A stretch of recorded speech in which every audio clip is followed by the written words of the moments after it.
Good morning to all of you. SSC GD के एक और प्रीवियस ईयर क्वेश्चन पेपर में आप सभी का स्वागत है।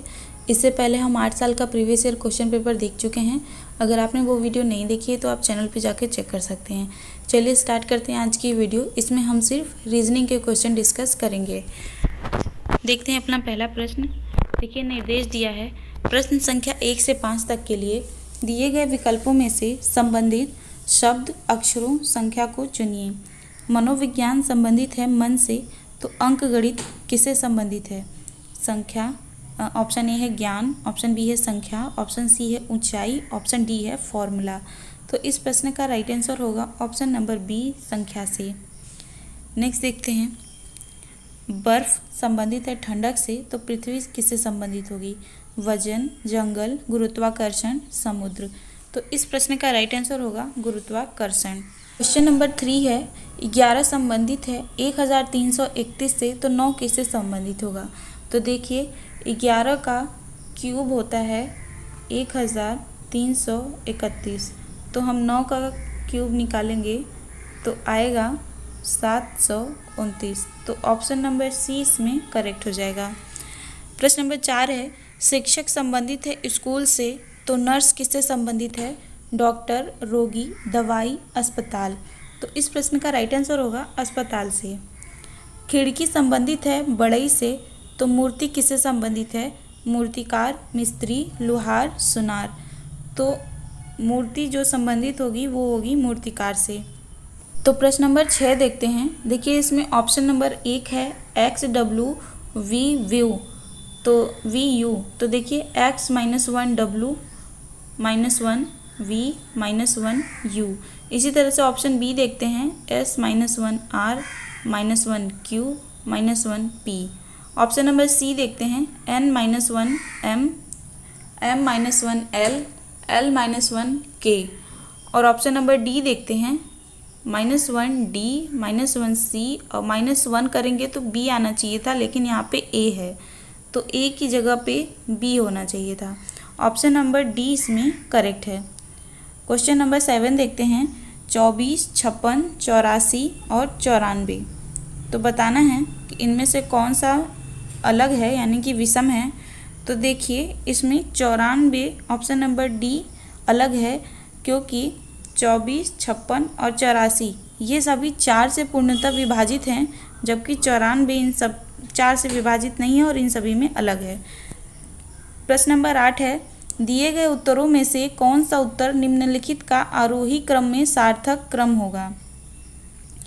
तो देखिए, आरोही क्रम में जब हम इन्हें लगाएंगे तो सबसे पहले आएगा 0, 6, 4, फिर उसके बाद आएगा 1, 3, 3, 5, उसके बाद आएगा 1, 9, 3, 0, और उसके बाद आएगा 2000। तो इस प्रश्न का अगर हम ऑप्शन देखेंगे तो देखिए, ऑप्शन नंबर डी करेक्ट हो जाएगा, यानी कि 1, 3, 2, 4। ऑप्शन नंबर डी करेक्ट है। यही अगर अवरोही पूछा होता तो अवरोही का उल्टा हो जाता। अगर अवरोही पूछा होता तो इस तरह से होता 4, 2, 3, 1। नंबर 9 देखते हैं, जब अक्षरों के सेट को दी गई अक्षर श्रृंखला में रिक्तियों में रखा जाएगा तो कौन सा समूह उसकी पूर्ति करेगा? देखिए, इस तरह के प्रश्न सॉल्व करने के लिए हम पहले जो टोटल नंबर ऑफ वर्ड्स होते हैं या अल्फ़ाबेट होते हैं उनको इक्वल डिवाइड कर लेते हैं। तो पहले गिनते हैं ये टोटल कितने हैं। तो देखिए, 1, 2, 3, 4, 5, 6, 6, 3, 9, 1, 10, टोटल 10 है। तो ये इनको हम 5-5 के ग्रुप में डिवाइड कर लेते हैं। तो देखिए, 5-5 का ग्रुप इस तरह से हम डिवाइड कर लेंगे, ठीक है। अब देखिए, F है, F के पहले क्या है? D है। इधर लिखते हैं, F के पहले D है और F के बाद G है, ठीक है। अभी भी 3 रिक्त स्थान बाकी है। तो फिर देखिए, D के पहले क्या है? यहाँ पे D है। D के पहले क्या है? तो B है। तो यहाँ पे है जो, यहाँ पे B हो जाएगा। अब देखिए, यहाँ पे क्या होगा पूछ रहा है और यहाँ पे क्या होगा पूछ रहा है। तो इसमें ऑप्शन नंबर बी जो है वो आपका सही हो जाएगा। यहाँ भी G हो जाएगा और यहाँ भी G हो जाएगा। इस तरह से ये श्रृंखला पूरी हो जाएगी। ऑप्शन नंबर बी करेक्ट है। निर्देश दिया है प्रश्न संख्या 10 एवं 11 के लिए।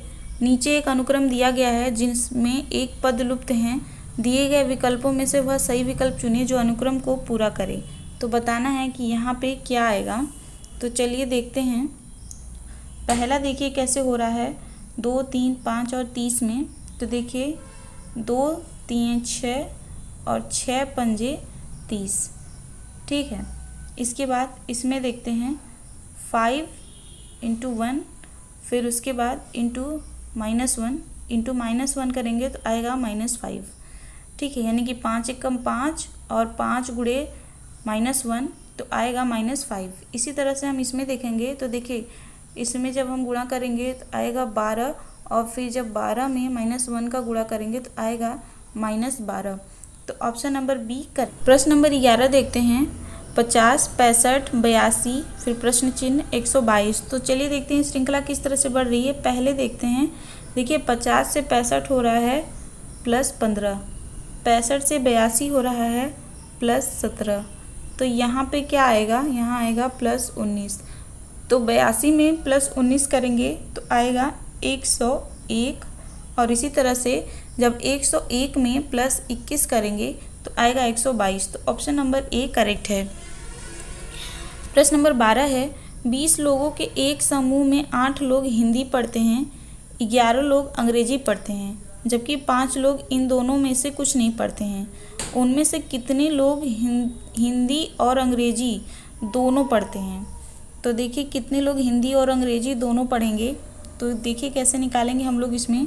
देखिए हिंदी पढ़ने वालों की संख्या कितनी है, 8। अंग्रेजी पढ़ने वालों की संख्या कितनी है, 11। और कुल कितने हैं, तो कुल हैं 20। तो जो लोग दोनों ही भाषा नहीं पढ़ते हैं, मतलब जो हिंदी भी नहीं पढ़ते हैं इंग्लिश भी नहीं पढ़ते हैं, वो कितने हैं, वो 5 हैं। तो पढ़ने वाले कितने बचे, पढ़ने वाले बचे 15। तो अब देखिए इसका निकालने के लिए हम करेंगे 11 + 8 - 15 तो आएगा 4। 4 लोग ऐसे हैं जो दोनों भाषा पढ़ते हैं। आगे देखते हैं। सार्थक शब्द बनाने के लिए निम्नलिखित अक्षरों को सुलझाइए और फिर अक्षरों की सही अंकीय स्थिति ज्ञात कीजिए। देखिए इसमें करना क्या है, ये जो दिया है जितने भी इंग्लिश अल्फ़ाबेट्स हैं इन्हें मिला के हमें एक स्पेलिंग या एक शब्द बनाना है, एक वर्ड बनाना है, ठीक है। तो इसमें ऑप्शन नंबर बी आपका करेक्ट है। चलिए देखते हैं किस तरह से। देखिए 3 का मान कितना दिया है, R। फिर है 1 का मान कितना दिया है, E। फिर है 2 का मान कितना दिया है, S। फिर है 4 T, 5 A।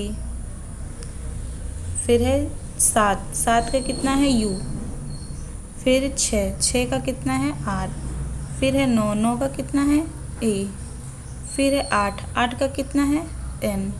फिर 10 का कितना है T। इस तरह से ये बनेगा रेस्टोरेंट। तो ऑप्शन नंबर बी इसमें करेक्ट हो जाएगा। नेक्स्ट देखते हैं।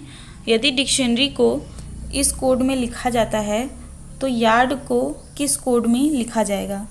तो देखिए कैसे सॉल्व होगा। प्रश्न नंबर 14 देखिए y का मान कितना है, इसमें देखिए y, तो y का मान है 1।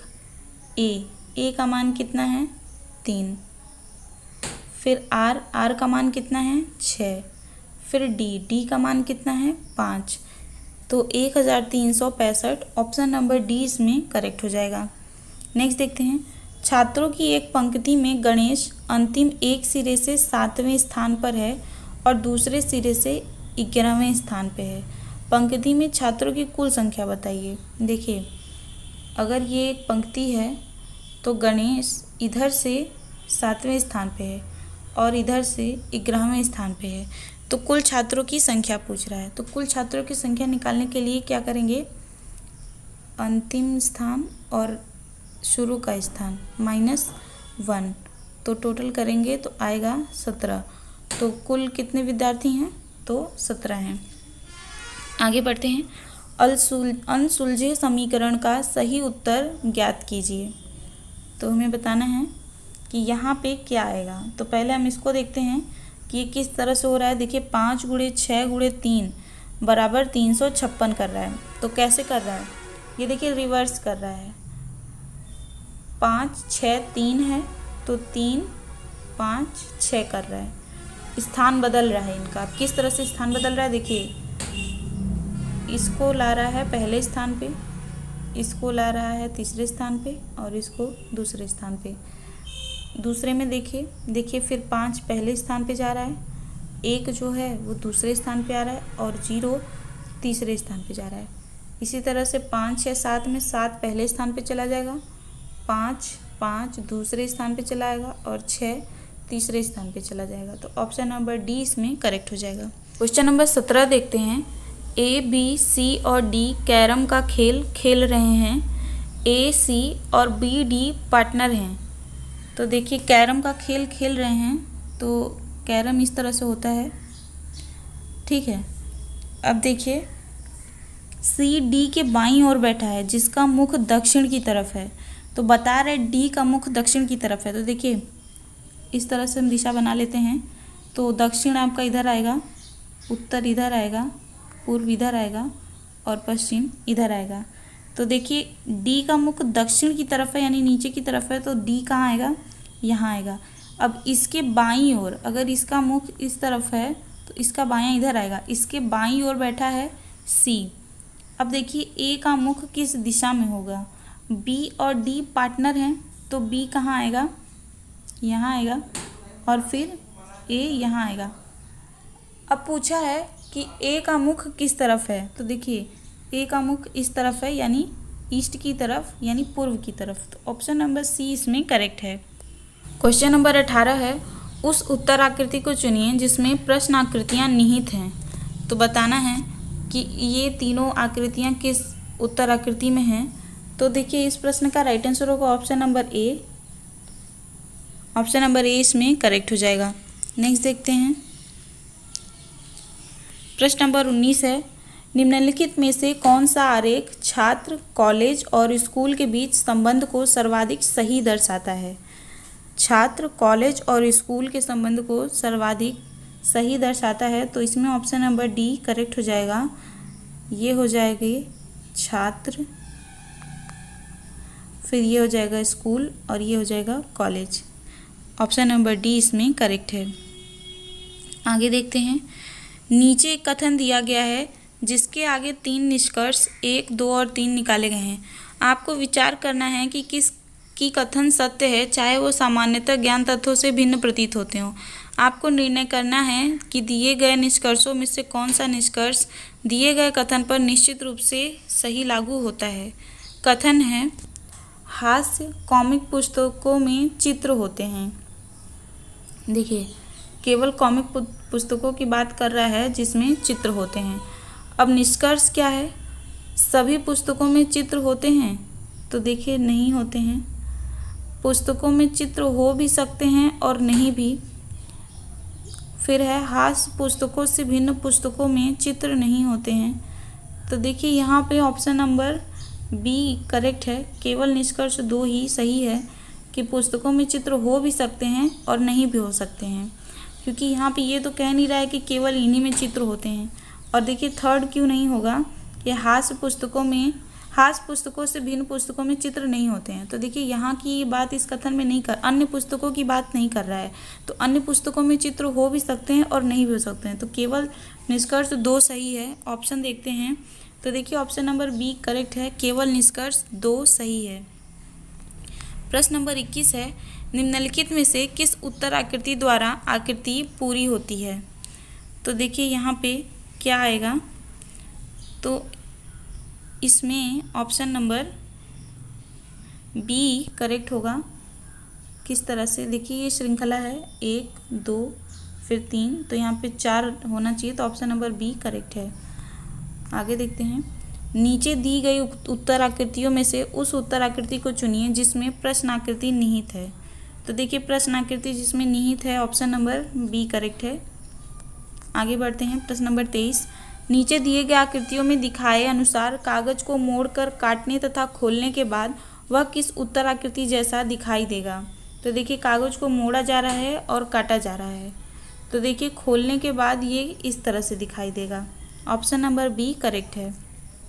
प्रश्न नंबर 24 है। उत्तर आकृतियों में से कौन सी आकृति प्रश्न आकृति का सही प्रतिबिंब होगी?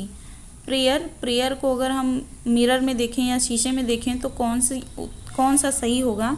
तो देखिए यहाँ पे ऑप्शन नंबर सी करेक्ट है। आगे देखते हैं। एक शब्द केवल एक संख्या समूह द्वारा दर्शाया गया है, जैसा कि विकल्पों में से किसी एक में दिया गया है। विकल्पों में दिए गए संख्या समूह अक्षरों के 2 वर्गों द्वारा दर्शाए गए हैं, जैसा कि नीचे दिए गए 2 आव्यूहों में है। आव्यूह 1 के स्तंभ और पंक्ति की संख्या 0 से 4 में दी गई है और आव्यूह 2 की 5 से 9 तक। इन आव्यूहों से एक अक्षर को पहले उसकी पंक्ति और बाद में स्तंभ संख्या द्वारा दर्शाया जा सकता है। उदाहरण के लिए ए को 0, 1 और 13 आदि द्वारा दर्शाया जा सकता है तथा एस को 55 और 67 आदि द्वारा दर्शाया जा सकता है। इस तरह आप प्रश्न में दिए गए शब्द KPRS के समूह को पहचानना है। तो देखिए यहाँ पे इस क्वेश्चन का राइट आंसर होगा option number D. Option number D इसमें करेक्ट होगा। इस तरह का क्वेश्चन मैं 2 बार और करा चुकी हूँ, आप पिछले वीडियो में जाके देख सकते हैं। इस वीडियो में बस इतना ही। आई होप ये वीडियो आपके लिए हेल्पफुल होगी। वीडियो पसंद आई हो तो इसे लाइक एंड शेयर ज़रूर करें, और अगर अभी तक आपने मेरे चैनल को सब्सक्राइब नहीं किया है तो सब्सक्राइब करके बेल आइकन ऑन कर लीजिए। अभी हम और भी प्रीवियस ईयर क्वेश्चन पेपर देखेंगे, साथ ही हम 8 साल का प्रीवियस ईयर क्वेश्चन पेपर देख चुके हैं। तो चलिए मिलते हैं आपसे नेक्स्ट वीडियो में, तब तक के लिए नमस्कार।